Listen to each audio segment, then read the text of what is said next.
नमस्कार, स्वागत है आपका खबर एचपी में। तो आइए जानते हैं हिमाचल के हर छोटे बड़े शहर से जुड़े 30 फटाफट बड़ी खबरों को। इससे पहले यदि आप वीडियो को लाइक नहीं किए हैं तो लाइक कर दीजिए और चैनल में नए तो चैनल को सब्सक्राइब कर लीजिए। और आप वीडियो को कहां से देख रहे हैं कमेंट बॉक्स में हमें जरूर बताइए। आ गई डेट, इस दिन हिमाचल में होगी 12वीं कक्षा की अंग्रेजी की परीक्षा। हिमाचल प्रदेश स्कूल शिक्षा बोर्ड की 8 मार्च को रद्द हुई 12वीं कक्षा की अंग्रेजी विषय की परीक्षा का आयोजन अब 29 मार्च को करेगा। यह परीक्षा प्रदेश भर में 2300 परीक्षा केंद्रों पर दूसरे सत्र में शाम 2 से 5 बजे तक आयोजित की जाएगी। इस परीक्षा को लेकर स्कूल शिक्षा बोर्ड ने शेड्यूल जारी कर दिया। इस परीक्षा के दौरान प्रदेश भर में नियमित और राज्य मुक्ति विद्यालय के तहत आते 93,494 के करीब विद्यार्थी परीक्षा देंगे। पिता के बाद क्या बेटे को भी मिल सकता है पीएम आवास योजना का लाभ? अप्लाई करने से पहले जाने नियम। जब केंद्र सरकार लोगों को बेहतर सुविधाएं देने के लिए कई योजनाएं चलाती है, लोग बड़ी संख्या में इन योजनाओं का लाभ उठाते हैं। इस कड़ी में सरकार ने पीएम आवास योजना शुरू की थी, जिसका उद्देश्य लोगों को पक्के घर मुहैया कराना। इस योजना के तहत गरीब और जरूरतमंद लोगों को घर बनाने के लिए आर्थिक सहायता दी जाती है। बता दें कि प्रधानमंत्री नरेंद्र मोदी के नेतृत्व वाली केंद्र सरकार ने 2015 में पीएम आवास योजना की शुरुआत की थी। फिलहाल देश भर में पीएम आवास योजना 2.0 शुरू हो चुकी है। साथ ही इसके कुछ नियमों में बदलाव भी किया गया है। बता दें कि पहले इस योजना में एक ही परिवार में माता पिता के अलावा बेटों को भी अपने नाम से मकान बनवाने के लिए सहायता मिलती थी, बशर्ते कि बेटे के पास अपना जर्जर आवास हो या उसके पास ऐसी जमीन हो जिस पर कोई निर्माण काम न किया गया हो। हालांकि पीएम आवास योजना 2.0 में इस नियम पर रोक लगा दी गई। बता दें कि पीएम आवास योजना 2.0 के तहत ऑनलाइन आवेदन हो रहे हैं, तो ऐसे में आपके लिए यह जानना जरूरी है कि स्कीम की शर्तों में क्या क्या बदलाव हुए। गौरतलब है कि नए नियमों के तहत अगर पूर्व में किसी के माता पिता को योजना के तहत आवास मिल चुका है तो बेटों को इसका लाभ नहीं मिलेगा। खुद करें तो पुण्य, हम करें तो पाप। मंदिरों का पैसा विवाद मामले पर सीएम सुक्खू ने जयराम को दी ये नसीहत।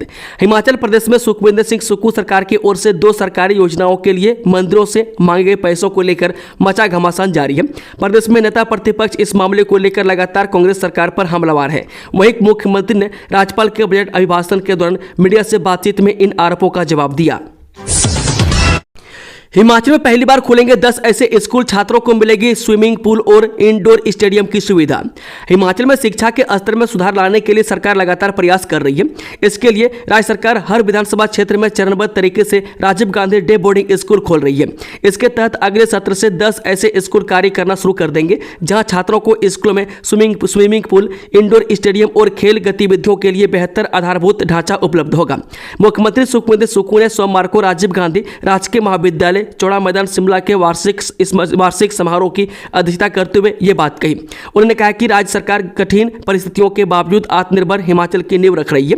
राजनीतिक लाभ के लिए महज कुछ लोगों पर राज्य की संपदा लुटाना उचित नहीं है, बल्कि समाज के हर वर्ग को उसका अधिकार मिलना चाहिए। राज्य सरकार व्यवस्था में सुधार के लिए कई फैसले ले रही है और आने वाले समय में भी इसी दिशा में कदम उठाए जाएंगे। सीएम सुखविंदर सिंह सुक्खू करेंगे राष्ट्रीय स्तरीय होली उत्सव का शुभ आरंभ। 12 मार्च को सुजानपुर में होगा आयोजन। जो राष्ट्रीय स्तरीय होली उत्सव 2025 का 12 से 15 मार्च तक हमीरपुर जिले के सुजानपुर में आयोजन होगा। होली उत्सव को लेकर सभी तैयारियां जोरों पर है। उपायुक्त एवं राष्ट्रीय स्तरीय होली उत्सव आयोजन समिति के अध्यक्ष अमरजीत सिंह ने बताया कि मुख्यमंत्री ठाकुर सुखविंदर सिंह सुक्खू 12 मार्च शाम को लगभग 4:30 बजे भव्य शोभा यात्रा और ऐतिहासिक मुरली मनोहर मंदिर में पूजा अर्चना के साथ राष्ट्रीय स्तरीय होली उत्सव का शुभ आरंभ करेंगे। हिमाचल विधानसभा में राज्यपाल का अभिभाषण शुरू। 10 से 28 मार्च तक चलेगा बजट सत्र। हिमाचल प्रदेश में आज 10 मार्च से विधानसभा का बजट सत्र शुरू हो गया। यह बजट सत्र 28 मार्च तक चलेगा। 17 मार्च को मुख्यमंत्री सुखविंदर सुक्खू अपने कार्यकाल का तीसरा बजट पेश करेंगे। राज्यपाल ने अपने अभिभाषण में कहा कि सुक्खू सरकार द्वारा मनरेगा के तहत ग्रामीण अर्थव्यवस्था को मजबूत किया जा रहा है। इसके लिए सरकार ने मनरेगा की दिहाड़ी बढ़ाकर ग्रामीणों को आर्थिक तौर पर मजबूत किया है। आंगनबाड़ी कार्यकर्ताओं और सहायकों को मानदेय में सरकार ने वृद्धि की है। हिमाचल प्रदेश में कम संख्या वाले शिक्षण संस्थान होंगे बंद, सीएम सुक्खू का ऐलान। हिमाचल प्रदेश के मुख्यमंत्री सुखविंदर सुक्खू ने कहा कि प्रदेश सरकार शिक्षा व्यवस्था में सुधार के लिए ठोस कदम उठा रही है।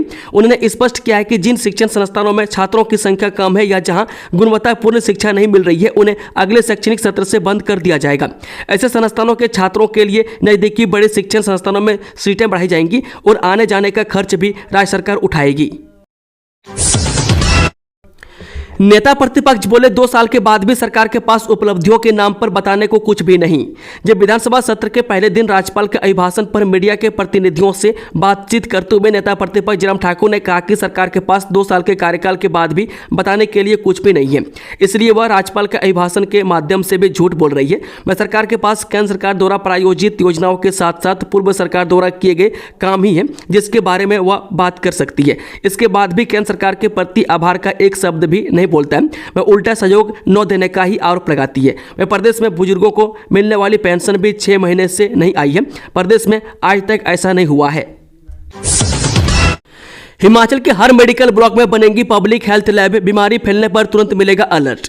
हिमाचल प्रदेश की जनता की सेहत का ध्यान रखते हुए प्रदेश भर के सभी चिकित्सा खंडों में अब कीटाणुओं यानी कि चर्म और जीवाणु यानी कि बैक्टीरिया की जांच के लिए अलग से टेस्टिंग लैब तैयार की जाएगी। मैं केंद्र और प्रदेश सरकार के सहयोग से सभी खंडों में पब्लिक हेल्थ लैब बनेंगी। मैं इसमें आधुनिक मशीनों के साथ साथ पब्लिक हेल्थ स्पेशलिस्ट भी होंगे। मैं जो रोगों के फैलने पर तुरंत अलर्ट करेंगे। मैं खास बात यह है कि अलग से तैयार की जा रही टेस्टिंग लैब में मौसमी रोगों की निगरानी की जाएगी। ड्रैगन फ्रूट की पौध तैयार, जल्द किसानों को उपलब्ध करवाए जाएंगे पौधे। जय उद्यानिकी एवं वानिकी महाविद्यालय नेरी के फल विज्ञान विभाग ने ड्रैगन फ्रूट के पौधों की नर्सरी तैयार की है। नर्सरी में 2000 के करीब पौधे तैयार किए गए। इन पौधों को किसानों को उपलब्ध करवाया जाएगा।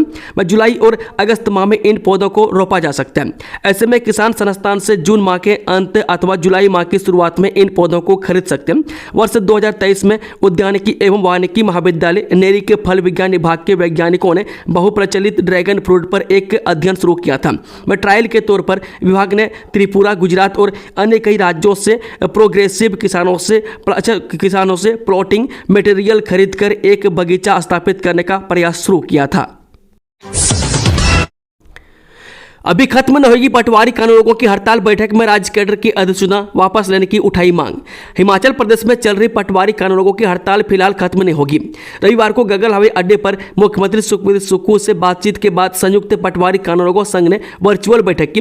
वह पटवारी कानूनगो महासंघ के प्रदेश अध्यक्ष सतीश चौधरी ने बताया कि बैठक में सर्वसम्मति से फैसला लिया गया कि जब तक सरकार पटवारी कानूनगों के राज्य कैडर की अधिसूचना को खत्म करने को लेकर पत्र जारी नहीं करती और महासंघ को वार्ता के लिए आमंत्रित नहीं करती, तब तक हड़ताल जारी रखी जाएगी। महासंघ ने आश्वासन के लिए मुख्यमंत्री का आभार जताया। पंचकुला के लापता अक्षय की खोज में निकली माउंट एवरेस्ट को फतह करने वाली बलजीत कौर। हिमाचल प्रदेश के सिरमौर जिले के धार्मिक एवं पर्यटन स्थल चूड़धार से 13 दिन से लापता पंचकुला के युवक की तलाश अब माउंट एवरेस्ट को फतह करने वाली बलजीत कौर करेंगे। उनके साथ 3 स्थानीय और यूपी के 2 युवक भी गए। रविवार को टीम नौराधार से रवाना हुई। वह फिर हिमाचल की बेटी और सोलन जिले के ममलिक की रहने वाली बलजीत कौर एक कुशल पर्वतारोही हैं। उनके साथ उत्तर प्रदेश के विपिन चौधरी अभिषेक, नौराधार के तपेंद्र हंसराज और हरीश भी सर्च ऑपरेशन का हिस्सा बने। बलजीत ने बताया कि हम लोग मानवता व पीड़ित परिवारजनों के दर्द को देखते हुए लापता युवक की तलाश पर निकल रहे हैं।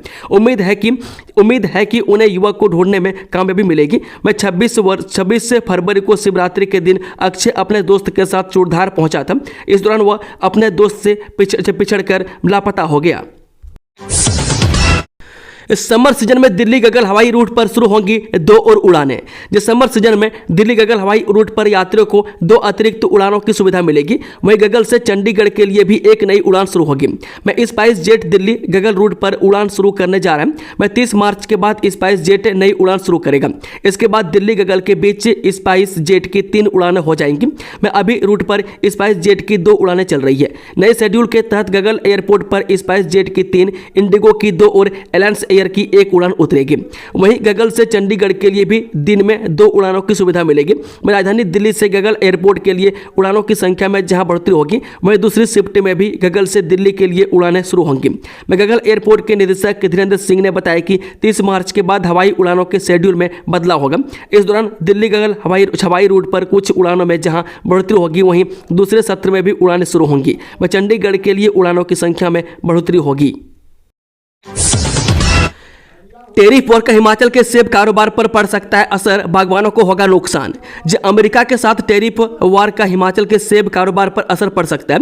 अमेरिकी राष्ट्रपति डोनाल्ड ट्रंप ने भारत सहित अन्य देशों पर रेसिप्रोकल टेरिफ पारस्परिक ट्रैफिक लागू करने की बात कही है। इस बीच चर्चा है कि भारत सरकार अमेरिकी सेब पर आयात शुल्क घटाने का फैसला लेने की तैयारी में। यदि ऐसा होता है तो हिमाचल के सेब उत्पादकों को भारी नुकसान का सामना करना पड़ सकता है। अमेरिका ने 2 अप्रैल से पारस्परिक टेरिफ लागू करने की घोषणा कर रखी है। भारत सरकार ने साल 2023 में अमेरिका के वाशिंगटन सेब पर आयात शुल्क 70 से घटाकर 50% कर दिया था, जिसके बाद अमेरिका से सेब आयात करीब 19% बढ़ गया और इसका हिमाचल के बागवानों को भारी नुकसान उठाना पड़ रहा है। मुख्यमंत्री सुक्खू ने टीम को हिमाचल आने का दिया न्योता, लिखा शानदार जिंदाबाद चक दे इंडिया। मुख्यमंत्री सुक्खू ने चैंपियंस ट्रॉफी में जीतने वाली टीम इंडिया के खिलाड़ियों को हिमाचल आने का न्योता दिया है। उन्होंने खिलाड़ियों की मेहमानबाजी का सारा खर्च उठाने का भी ऑफर दिया है। बता दें कि रविवार को इस जीत के बाद मुख्यमंत्री सुखविंदर सिंह सुक्खू ने एक्स पर अपनी पोस्ट में चैंपियंस ट्रॉफी में शानदार जीत के लिए टीम इंडिया को हार्दिक बधाई दी। उन्होंने बधाई देते हुए कहा कि आपकी कड़ी मेहनत और समर्पण ने पूरे देश को गर्व महसूस कराया है। इंजीनियर के पदों पर ली गई ऑफलाइन स्क्रीनिंग टेस्ट का परिणाम घोषित। जब प्रदेश लोक सेवा आयोग ने जल शक्ति विभाग में इंजीनियर यानी कि सिविल के पदों पर ली गई ऑफलाइन स्क्रीनिंग टेस्ट का परिणाम भी घोषित किया है। मैं इसमें 49 उम्मीदवार उत्तीर्ण घोषित किए गए। मैं अब 25 मार्च को इन्हें इंटरव्यू के लिए बुलाए गए। मैं इसके साथ ही प्रदेश लोक सेवा आयोग ने प्रवक्ता स्कूल न्यू इतिहास के पदों पर होने वाली लिखित परीक्षा में 4 उम्मीदवारों के नाम रिजेक्ट किए हैं।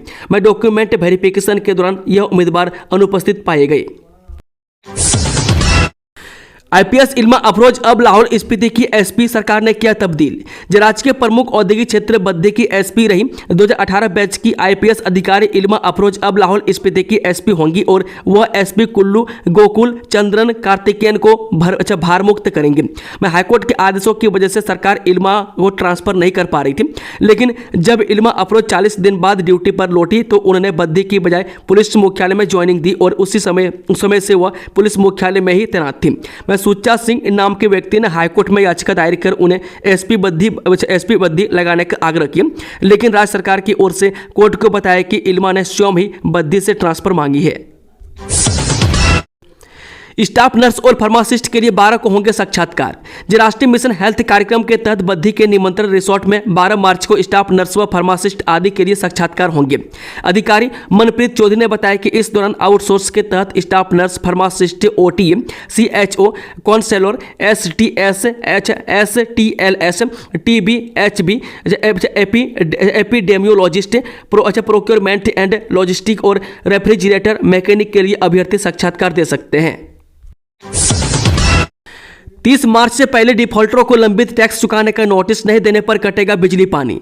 जो नगर निगम प्रशासन ने शहर के प्रॉपर्टी टैक्स डिफॉल्टरों को 30 मार्च से पहले लंबित टैक्स चुकता करने का अंतिम फरमान जारी किया में करीब 3000 से ज्यादा डिफॉल्टर ऐसे हैं जिन्होंने निगम को प्रॉपर्टी टैक्स अदा नहीं किया है। ऐसे में बड़े डिफॉल्टरों को बिजली पानी काटने को लेकर नोटिस जारी किए गए। मैं इसके बाद अब निगम ने घरेलू भवन मालिकों को भी पिछला टैक्स जमा करवाने को लेकर आदेश जारी किए हैं। मार्च अंत तक टैक्स देना होगा। इसके बाद अप्रैल से निगम वित्त वर्ष 2025-26 के बिल जनरेट करने का काम शुरू कर देगा। ऐसे में तय समय पर टैक्स जमा करवाने का फरमान नगर निगम ने भवन मालिकों को दिया है। वहीं सरकारी विभागों को भी इसी वित्त वर्ष में टैक्स देना होगा, यानी 30 मार्च तक विभागों को टैक्स चुकता करना होगा। इसके बाद नगर निगम नियमों के तहत बिजली पानी काटने की प्रक्रिया शुरू कर देगा। निगम ने करीब 100 बड़े डिफॉल्टरों को बिजली पानी काटने को लेकर नोटिस थमाए हैं। इसके तहत कुछ डिफॉल्टर निगम के पास से बिल जमा करवाने के लिए भी पहुंच रहे हैं। प्रशासन ने स्पष्ट किया कि यदि 30 मार्च तक लंबित टैक्स जमा नहीं करवाया गया तो इसके बाद निगम बिजली पानी काटने की प्रक्रिया शुरू कर देगा। होली के दिन हमीरपुर बाजार रहेगा बंद, व्यापार मंडल ने लिया फैसला। जो होली पर्व के उपलक्ष्य पर हमीरपुर बाजार बंद रहेंगे। व्यापार मंडल ने होली पर्व के दिन बाजार को बंद कर रखने का फैसला लिया। इस दिन सभी व्यापारी मिलकर होली उत्सव की खुशियां मनाएंगे। वहीं दिन के समय गांधी चौक पर होली का कार्यक्रम भी आयोजित किया जाएगा। वहीं व्यापारी 14 मार्च को सुजानपुर होली मेले में भी शामिल होंगे। बता दें कि हमीरपुर के सुजानपुर में राष्ट्रीय स्तरीय होली मेले का आयोजन किया जाता है। वह धूमधाम से इस बार भी होली उत्सव मनाया जा रहा है। मैं इसके लिए प्रशासन ने सभी इंतजाम कर लिए। मुख्यमंत्री इस होली उत्सव का शुभ आरंभ करेंगे। वे होली को लेकर हमीरपुर व्यापार मंडल ने 14 मार्च को दुकानें बंद रखने का निर्णय लिया है। हिमाचल में फंस सकते हैं 4 बड़े सड़क प्रोजेक्ट, 31 को खत्म होगी इस योजना की मोहलत। जब प्रधानमंत्री ग्राम सड़क योजना के पहले चरण में लंबित प्रोजेक्ट का निर्माण अब नहीं हो पाएगा। केंद्र सरकार की मोहलत इसी महीने खत्म हो रही है। केंद्रीय ग्रामीण विकास मंत्रालय ने PMGSY के पहले चरण में प्रस्तावित प्रोजेक्ट को खत्म करने के लिए 31 मार्च 2025 तक का समय तय किया था, लेकिन इस दौरान कई बड़े प्रोजेक्ट अधूरे छूट रहे हैं। इनमें हिमाचल के भी 4 प्रोजेक्ट शामिल हैं। इन प्रोजेक्ट का निर्माण 2017 से 2019 के बीच शुरू हुआ था, लेकिन अभी तक इन्हें पूरा नहीं किया जा सका है। हिमाचल में जो सड़क निर्माण अब फंसते नजर आ रहे हैं वह उनमें 3 शिमला और 1 कांगड़ा का है। शिमला के प्रोजेक्ट में चुहारा ब्लॉक में करीब 9 किलोमीटर लंबे 2 भाग लरोट से कीतेरबाड़ी, डोडरा कबार और चांसल में 4.5 किलोमीटर लरोट से कीतोरबाड़ी शामिल है। PWD ने इन तीनों भाग को 50, 51, 52 के 3 पैकेज में शामिल किया है। इसके अलावा कांगड़ा के बैजनाथ ब्लॉक में 2018-19 में स्वीकृत राज्य गुंडा से बड़ा भंगाल मार्ग है। इसकी लंबाई 4875 मीटर है। इन सभी सड़कों का निर्माण पूरा नहीं हो पाया। दरअसल इन सभी मार्ग पर बर्फबारी का बड़ा असर है और साल के 6 महीने इनमें काम कर पाना मुश्किल है। PWD मौसम की वजह से निर्माण को तय समय पर पूरा नहीं कर पाया। अब 31 मार्च को PMGSY की मियाद खत्म होते ही इन मार्गों के फंसने की संभावना बढ़ गई है। मुंबई से न्यूयॉर्क जा रहे एयर इंडिया विमान को बम से उड़ाने की धमकी, बीच रास्ते से लौट आया प्लेन। एयर इंडिया के मुंबई से न्यूयॉर्क जा रहे विमान को बम से उड़ाने की धमकी मिली। इसके बाद आनंद फानन में प्लेन को वापस मुंबई एयरपोर्ट पर लैंड करवाना पड़ा। यह घटना आज सुबह करीब 10:30 बजे पेश आई है। एयर इंडिया के इस प्लेन ने छत्रपति शिवाजी महाराज इंटरनेशनल एयरपोर्ट से न्यूयॉर्क के लिए उड़ान भरी थी, लेकिन बीच रास्ते में ही विमान में बम रखे होने की धमकी मिली, जिसके बाद प्लेन को वापस मुंबई एयरपोर्ट पर लैंड कराया गया। बताया जा रहा है कि विमान के शौचालय में एक नोट मिला जिसमें लिखा था कि प्लेन में बम रखा हुआ है। हालांकि अब तक जांच में कुछ सामने नहीं आया। सूत्रों की माने तो यह महज एक झूठी धमकी थी। इस विमान में कुल 303 यात्री और 19 क्रू मेंबर्स मौजूद थे।